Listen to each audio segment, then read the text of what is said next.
আমি খুব টেনশনে আছি। মানে কি বলবো, আমার বর এত ফল নিয়ে এসছে আমার জন্য যে আমি একাদশী করবো শুনেছে, যে আমি ওকে বললাম অল্প করে ফল নিয়ে আসতে, ও এত ফল নিয়ে এসছে, তোমরা ফল দেখে মাথা খারাপ হয়ে যাবে তোমাদের। দেখো এগুলো কি আমার একার জন্য এনেছে, আরও তো আছে ফ্রিজের মধ্যে রেখে দিয়েছে এক্সট্রা এনে। মানে দেখো, এই তো কলা এনেছি, এটা খাইয়ে আমি কলা শুধু আনতে বলেছিলাম, আর পেয়ারা।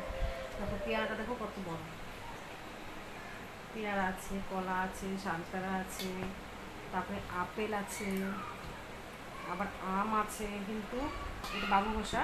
কিন্তু এটা কি বেশ ফলটা ভুলে গেলাম, যাই হোক নাম। এটা নতুন মানে একটা ফল, এই ফলটা আমি আমি কখনো খাইনি, এবার এসে খাচ্ছি।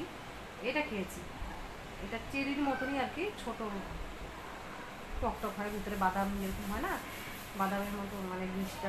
ফলটা এই মানে প্রথম খাচ্ছি, খাট্টা খাট্টা লাগে, মানে টক টক, যাই হোক। তো এত সারা ফল দিয়ে আমি মানে একা কি করে খাবো, এত ফল খেয়ে মানে তো মানে বিশাল, মানে আমি একবারই মোটা হয়ে যাবো।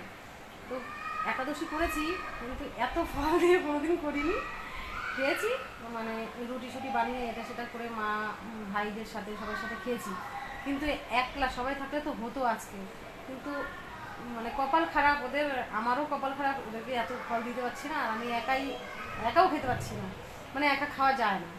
তো এত ফল আমি কী করে খাবো বলো? ও এখনো তো একটা বাকি আছে, দাঁড়াও এক সেকেন্ড, এখনো তো একটা বাকি আছে, তোমাকে কি বলবো।